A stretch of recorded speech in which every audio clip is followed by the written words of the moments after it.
ngantuk nonton Yoka, ada yang salah kayaknya, mending dicek ke dokter deh. Seri School Life sedikit ada romance, misteri, sampai detik ini belum ada yang bisa menggantikan Yoka.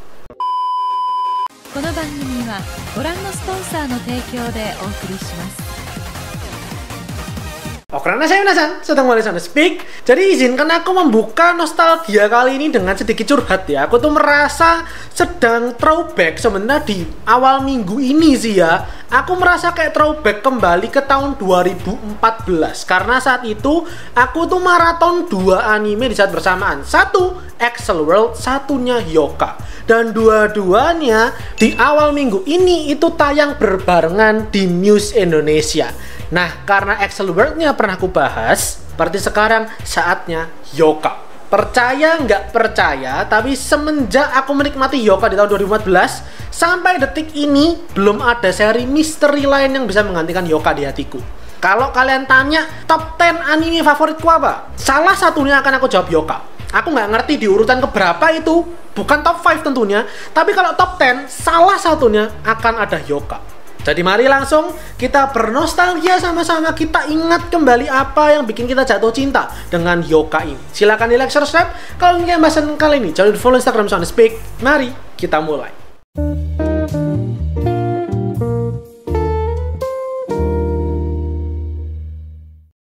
Yoka diadaptasi dari sebuah novel garapan Honobu Yonezawa Sensei yang sebenarnya volume pertamanya itu rilis di tahun 2001. Sampai sekarang itu udah volume ke-6, masih volume ke-6 dan belum ada tanda-tanda kalau bakal tamat. Kalian cari di toko buku Indonesia ada, online pun ada kok gitu ya. Kalau pengen terjemahan legalnya Indonesia, dan menurut kabar yang beredar kalau nggak salah tahun lalu, Yonezawa Sensei itu mengumumkan bahwa bakal menulis volume ke-7-nya. Animenya sendiri itu mengover volume 1 sampai 4 novelnya, terdiri menjadi 22 episode dan 1 episode OVA digarap oleh Kyoto Animation di tahun 2012. Mari tentu kita throwback kembali gitu ya, apa sih yang diceritakan dari Kotenbu series alias Yoka ini. Menceritakan tentu sang karakter gue banget, sang karakter pemalas yang ingin selalu menyimpan energinya, pengen punya masa hidup SMA yang damai, tapi selalu diganggu oleh orang sekitarnya, dan dia punya pemikiran yang cemerlang. Dia adalah detektif kita, Oreki Hotaru. Begitu dia masuk SMA, dia berharap dia bisa menjalani hidupnya dengan datang ke sekolah, pulang, datang ke sekolah, pulang, nggak ngapa-ngapain, tapi tentu nggak bisa karena dia diminta sama kakaknya dia untuk masuk ke klub yang dulu diikuti sama kakaknya, yaitu Kotenbu alias klub sastra klasik.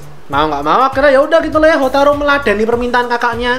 Dia pun bergabung di sana dan tanpa diduga, tanpa disangka, dia bertemu dengan sang tuan putri Chitanda Eru, seorang anak yang kalau kita sekarang akan sebut crazy rich gitu ya. Crazy rich di daerahnya dia punya keingintahuan yang sangat amat tinggi, selalu tergelitik akan hal-hal yang dirasa janggal, dan itu menarik si Hotaru untuk akhirnya ikut berpikir memecahkan masalah yang ada. Kita juga bertemu dengan sahabat karibnya si Hotaru, yaitu Fukube Satoshi, sang database, dan dia dicap sebagai pembohong ulung sama si Hotaru. Dan terakhir kita kedatangan juga Ibara Mayaka, seorang cewek yang suka sama Satoshi tapi agak sebel sama si Hotaru. Mereka berempat inilah akhirnya menjadi satu kesatuan klub Kotenbu yang setiap harinya, nggak setiap hari juga sih ya, berlebihan lah, seringkali terlibat dan bekerja sama untuk memecahkan masalah-masalah yang ada di sekitar mereka. Masalah-masalahnya ini adalah misteri-misteri, kejanggalan, keanehan di sekitar mereka yang nantinya bisa dipecahkan oleh otak briliannya si Hotaru. Itu kurang lebih recapnya. Aku akan bicara soal opening dan ending, luar biasa indah. Endingnya sejujurnya sering kali aku skip, cuman aku nggak akan bohong, ending 1-2 sangat enak. Openingnya apalagi, opening 1 Yasashi Sanoryu itu mau diulang berapa kali pun aku akan selalu inget kalau ini openingnya Yoka, dan akan terkenang di kepalaku, terutama opening 2 Mikansei Stride. Dari semua lagu-lagunya Yoka yang paling nyantol di kepalaku, paling bikin aku nostalgia dan paling enak menurutku sih ya, itu Mikansei Stride. Lagu itu kayak menggambarkan vibe-nya Yoka gitu. Mau dari klipnya, mau dari lantunan musiknya, semuanya menggambarkan Yoka animenya itu kurang lebih seperti apa.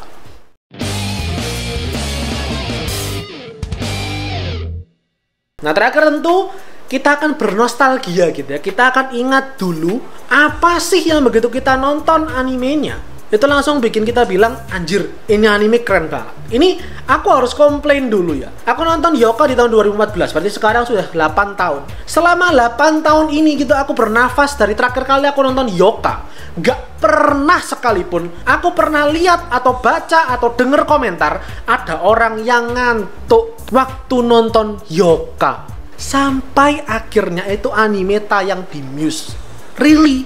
Ngantuk nonton Yoka? Ada yang salah, kayaknya mending dicek ke dokter deh. Aneh, nggak mungkin. Kecuali gini loh, kecuali kalau memang kalian merasa, ih misterinya aneh, ih misterinya maksa, ih misterinya ganjel, oke lah gitu. Lagi-lagi namanya anime jelas subjektif. Cuman kalau sampai ngantuk tuh berlebihan rasaku. Kenapa? Karena Yoka punya 3 kelebihan yang sampai sekarang akan aku kenang dan akan aku sukai. Alasan kenapa ini anime yang masuk di top 10 ku. Alasan pertama adalah yang paling kuat.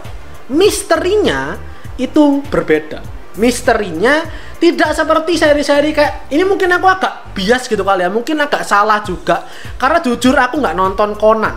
Aku nggak demen Conan dari dulu tayang di Indosiar tuh nggak demen aku nonton. Atau mungkin seri-seri anime detektif lainnya. Jadi mungkin agak salah, agak bias gitu ya. Aku nggak bisa membandingkan dengan yang lain. Cuman di Yoka apa yang aku suka justru misterinya itu dari hal-hal remeh, hal-hal yang terkesan sederhana, hal-hal yang mungkin ketika kita di sekolah, di kuliah, atau di kerja dimanapun itu pernah kita alami. Kita mungkin penasaran, bertanya-tanya, tapi nggak kita pikir lebih jauh. Pertanyaan keganjilan kecil gitu, misal kayak si tandanya, kok bisa dia kekancing, tiba-tiba dia bisa kekunci di dalam ruangan padahal dia nggak bawa kunci. Kenapa kok guru SMP-nya Hotaro itu seneng waktu lihat ada helikopter, sampai dicariin di koran apa alasannya, membuktikannya seperti apa. Bahkan sampai kejadian aneh di festival Cannes, di Bunkasai sekolahnya mereka. Ada klub yang barang-barangnya dicuri, ada klub yang barang-barangnya hilang. Ternyata ada sebuah pola di sana. Semua itu kan kayak remeh gitu. Maksudnya bukan kayak misteri pembunuhan siapa orang penting, bukan kayak pencurian artefak dari museum. Enggak, misterinya sangat grounded. Misterinya berbeda. Misterinya merupakan pertanyaan-pertanyaan dari kehidupan sehari-hari. Pertanyaan-pertanyaan remeh yang muncul di kehidupan para anggota Kotenbu. Alasan yang kedua, tentu kita semua sepakat, chemistry karakter utamanya. Si 4 serangkai ini, chemistry mereka gitu ya, gak akan ada namanya kasus kalau gak terpercik karena keingintahuan si Citanda. Bukti-bukti gak akan terkumpul kalau gak karena kerja kerasnya si Mayaka. Info-info trivia aneh mengejutkan gak akan muncul kalau bukan karena ingatan database si Satoshi. Dan tentu hasil akhirnya, jawaban dari misterinya tidak akan terkuak kalau bukan karena si gue banget, si Hotaro yang sukanya narik-narik rambut poninya dia. Mereka semua punya peran masing-masing, baik secara kepribadian maupun dalam kasusnya. Mereka semua tuh punya peran masing-masing yang diisi dalam ceritanya. Dan yang lebih aku suka lagi, gak melulu bicara soal ada kasus diselesaikan, tapi mereka sendiri secara karakternya, kepribadiannya pun ikut berkembang. Ada karakter development di sana.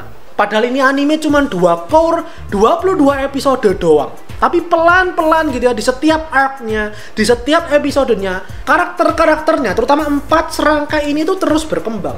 Ada perubahan yang bisa kita rasakan. Mereka yang anak remaja ABG dari SMP masuk ke SMA, kelihatan bertambah dewasanya. Dan yang terakhir, ini akan aku soroti karena banyak orang tuh kelihatannya miss dan lagi-lagi aneh kalau ini itu dibilang bikin ngantuk.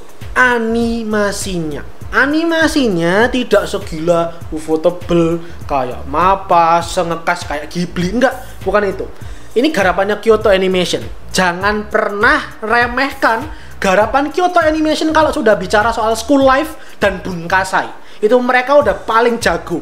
Nah, lebih dari itu, tolong diingat, tadi aku udah bilang di awal, aku perkenalkan, ini diadaptasi dari novel. Novel itu kan cuma tulisan semua, tidak ada gambar kayak di manga. Berarti ini pihak Kyoto Animation-nya, pihak produksi animenya, itu harus mikir lebih gimana caranya mengadaptasi sebuah novel misteri. Kalau kalian pernah baca novelnya Hyoka itu sering kali dari sudut pandangnya Hotaru yang sangat amat hambar, amat sangat lempeng. Tapi mereka berhasil mengadaptasikan itu. Animasi di animenya itu indah banget, berwarna sekali. Kalian lihat gradasi warnanya gitu ya, penggambaran momen-momennya. Dan aku sukanya semisal kalau ada flashback atau semisal ada ilustrasi gitu ya, itu lagi-lagi di novel kan cuman kata-kata. Nah tapi pihak Kyoto Animation mereka berjuang keras memberikan gambaran-gambaran visual yang bikin kita bisa lebih paham, kita lebih gampang mengerti keganjilannya apa, kasusnya di mana, misterinya apa.